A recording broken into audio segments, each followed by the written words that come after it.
Ignition sequence starts. 6, 5, 4, 3, 2, 1, 0. Liftoff. We have a liftoff.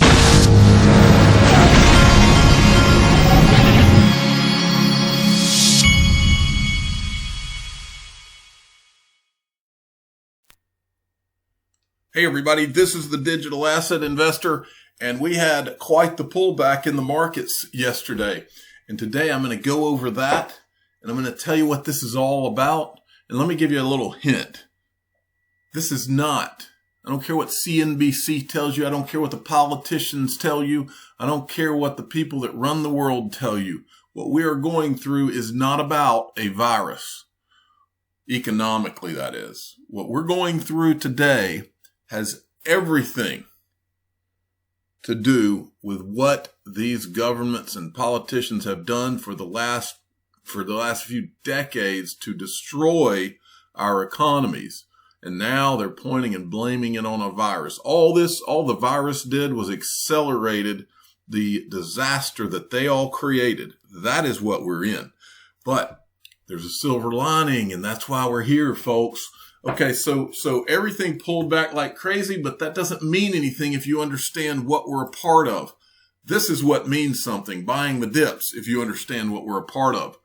This dip buying is like taking candy from a baby. That is from the Digital Asset Investor, #0doubt. So I bought this dip big time this morning. So it excites me when this market pulls back like this, knowing what we're going into. Okay, now back to this is what spurred this, and what you have to be thinking about. This happened, I mean, it's actually happened a few times, but it happened not too long ago where the stock market began to crumble and it affected the crypto market as well. Well, that's a temporary thing. You've got to understand, when this stock market crumbles like that, people start getting margin calls and they have to go anywhere that they have money to get the money to deal with it. And so that's a part of the type of thing that goes on like yesterday, but it's temporary. What's more in the medium term, or the short to long term, is that people are going to say, okay, where's my safe havens? Where's my safe havens? Well, the traditional safe haven, which has been treasury bonds, is about to disappear. But more important, I want to show you that I found a video of a guy who said it better than anybody could say it. We've shown a video of his before, but this is another video that I had never seen. It was provided to me by Michelle Vandenberg. This guy nails it. Watch this. I want you to listen and listen good, because this is the world we are in, and this is what has created the problem. And then I will show you a little more. I'm a baby boomer. I was born just after the war. We've probably had the longest period of peace and prosperity globally, I would say, from that time. I've put a little bit of modest money away so I can hand something down to my family when I pass on, largely because I've never spent more money than I've earned, and I've been prudent, and I've worked moderately hard. Now, it always seems to me as a complete surprise to politicians how countries get in debt. Let me explain, because I don't think you really understand it. It's because politicians consistently spend more money than they raise in taxation, more money than they can possibly raise in taxation, most of which, in point of fact, they actually waste. The reason we're talking about countries which are broke, and they are broke, is because they're ridiculous, ineffective, ignorant politicians consistently spend more money than they can raise, and then they borrow, and worse, they then print money, because politicians and their central banks have a machine which prints money. You do that as a private citizen, and it's a criminal offence. You would go to prison for doing that, and politicians and their central banks do it all the time. Let me explain to you that these countries are broke. And they're broke because of their own stupid leadership and politicians, and it's immoral to ask ordinary taxpayers of any country to pick up the tab for failed politicians and failed banks. They are defaulted, They're broke. For God's sake, let's all of us admit it. I love that guy. Okay. And so look, this is the end game, folks. This is where the music stops right here. You're looking at it. Gold Telegraph, breaking news. China to gradually sell 20% of its U.S. Treasury holdings, may dump it all in case of a military conflict from their state media. This is the end game, folks. Our politicians, all these moron politicians in this country and countries around the world they've marched on in this line, just with this whole idea that you can just keep on funding all kinds of this and all kinds of that with money that you're doing nothing but printing or borrowing to do it. And the game is over. That is what the world knows right now. The game is over. And China has been hinting at it for years, but people will not pay attention until all of a sudden they're paying attention. And that is what we're in right now. And there is a very limited amount of places when the exit ramps are hit. There's a very limited amount of places where you will be able to go. Gold, silver, XRP, Bitcoin. It's the setup is there. It's there. And remember, those of you that are holding this stuff, only 1% or less are in the game. We're sitting here knowing that we're in that place, and here they come. They're going to come. It's just a matter of time. It's a matter of whether it's today, tomorrow, next month. But I don't even think we're talking about years at this point. I think we're talking about days. Now, this was on Zero Hedge today. I want you to read that and read that really well. It's being projected that over 50 million Americans will be fighting hunger by year end. Folks, what we're talking about is massive inflation. We're talking about crazy inflation. Where do people run when they're running from inflation? We're going to go into that a little bit here too, because there was an article that was written about this. And look, the safe havens for inflation, I'll go over them again. The traditional safe havens have always been gold, silver, Swiss franc, U.S. Treasury bonds have been one of the biggest exit places. That's traditionally where people have gone. I believe that one is going to be taken off the table. And when it is, guess what? You take one off the table and then you add a new asset class, digital assets. Digital assets, there's only a handful of them that are going to even survive. And I think we know what they are. But digital assets that are in limited amount will be one of the places that people go. Now listen, this article right here was written yesterday. Okay. Yesterday was the stock crash, the crash of 2020 into the end game. All right. I want to read for you. I went through this article and I took just a couple of sections out of this article, and I want to read them to you. It says, however, it's not the only factor in play. Warren Buffett himself is indicating another driver, inflation.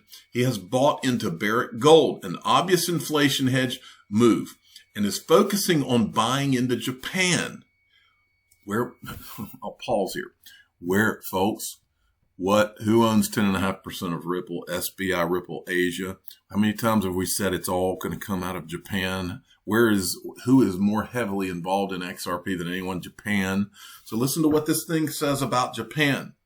I'm going to read that part again. He has bought into Barrick Gold, an obvious inflation hedge move, and is focusing on buying into Japan, an economy of legendary deflationary tendencies.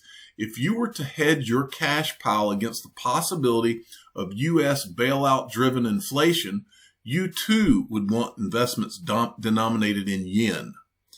And then it goes on in this article, it says, we are in the end game of the bubble, and it has to be underlined that the bubble can run and run, but it also must be understood that when the bubble bursts, it will produce another calamity, and it will be violent.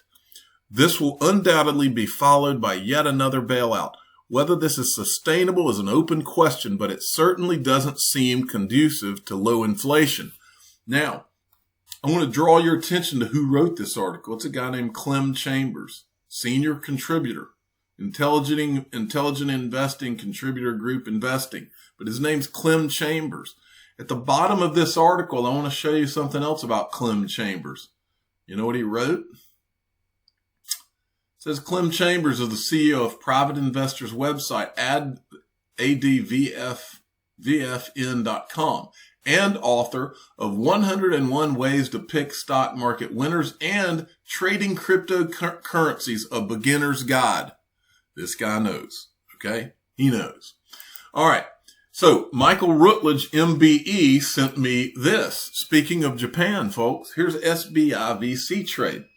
Our response, there may be some things lost in translation, but we'll do the best we can. Our response to the Flare Network Spark token grant.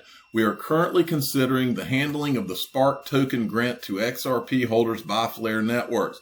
We are confirming and discussing the facts and investigating the response status at each place concerned, and we will inform you again. And then there's this from XRP Crypto Wolf. Ripple partner SBI Holdings is planning to set up a blockchain-based digital stock exchange. The blockchain-based digital stock exchange is expected to attract global fintech companies and contribute to the development of a new financial hub in Osaka. There you go, folks. Are you piecing all this together in your minds?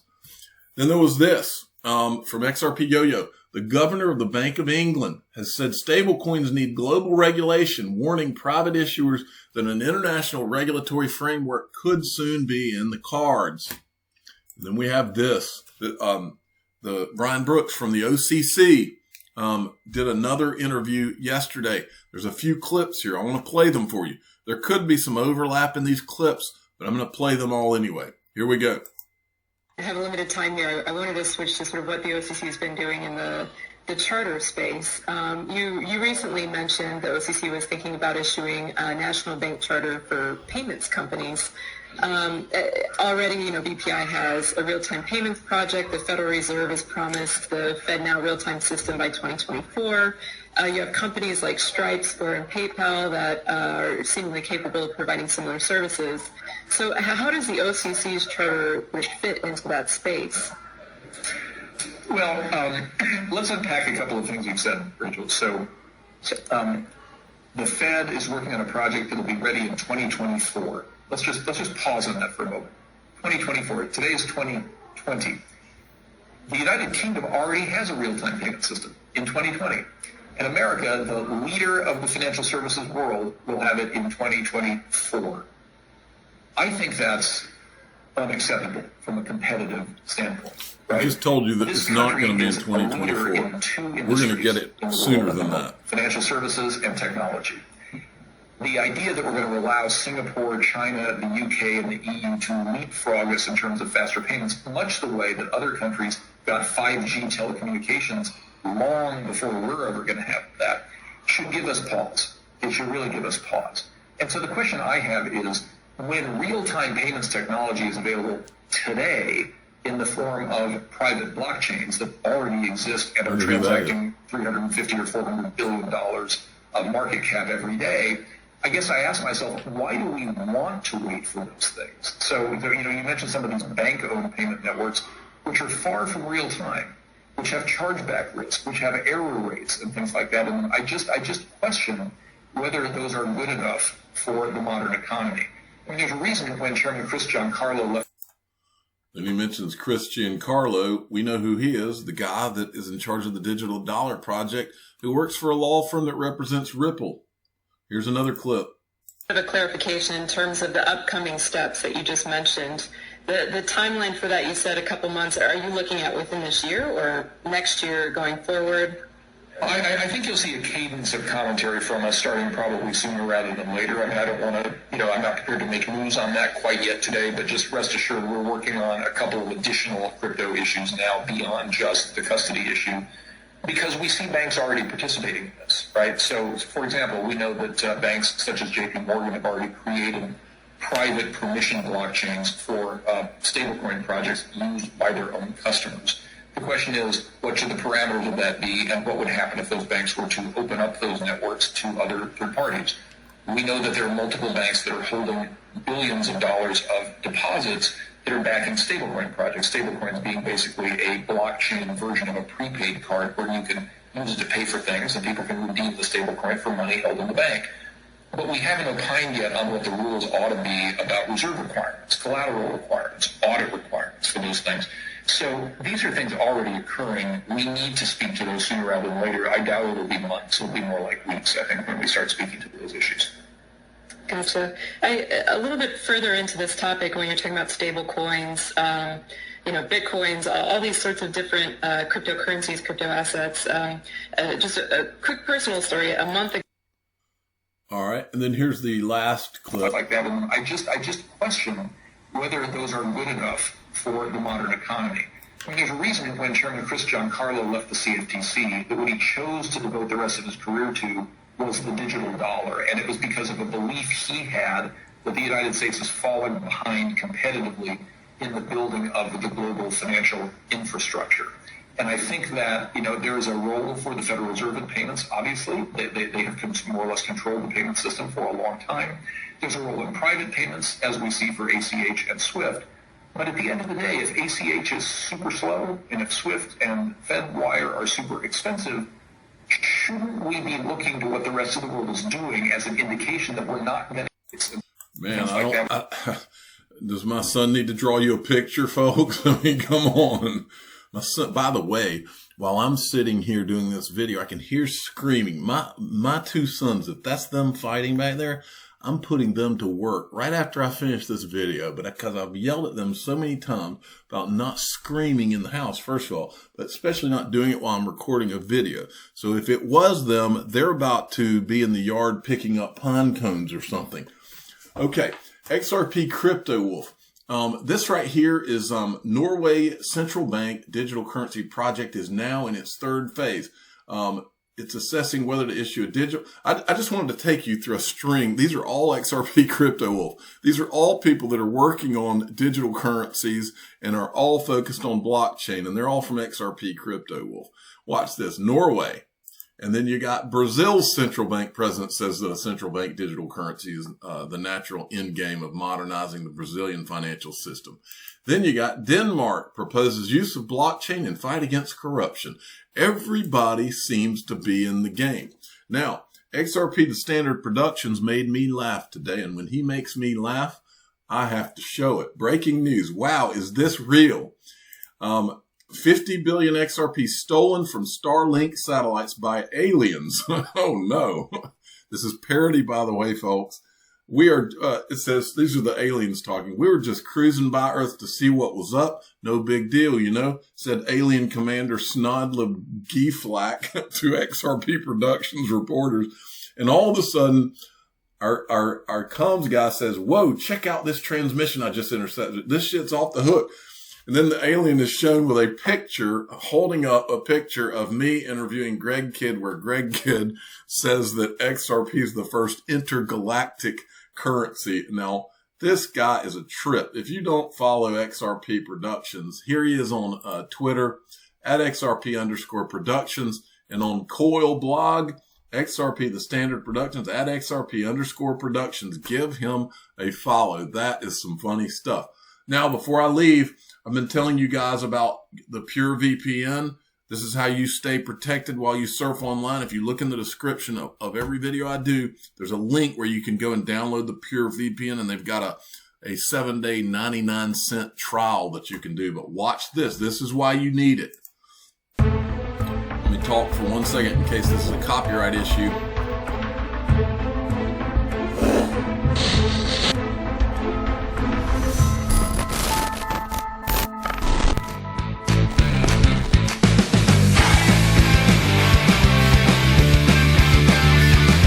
Must have.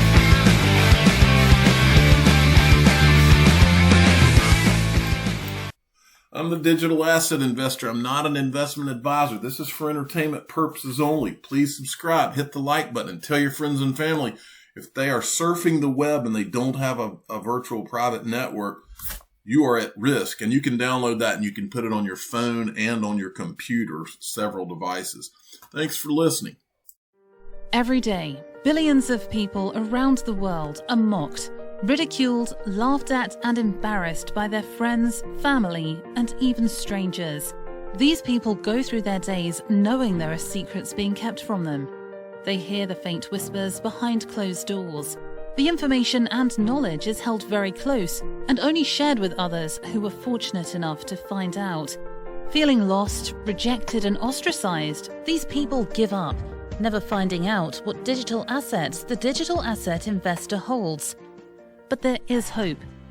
Join the free Digital Asset Investor email newsletter and find out what digital assets he owns each month, including investments he's considering. Click the link in the description of this video or go to digitalassetinvestornewsletter.com. Put an end to your days of gloom and depression. Join the greatest free digital asset email newsletter ever created.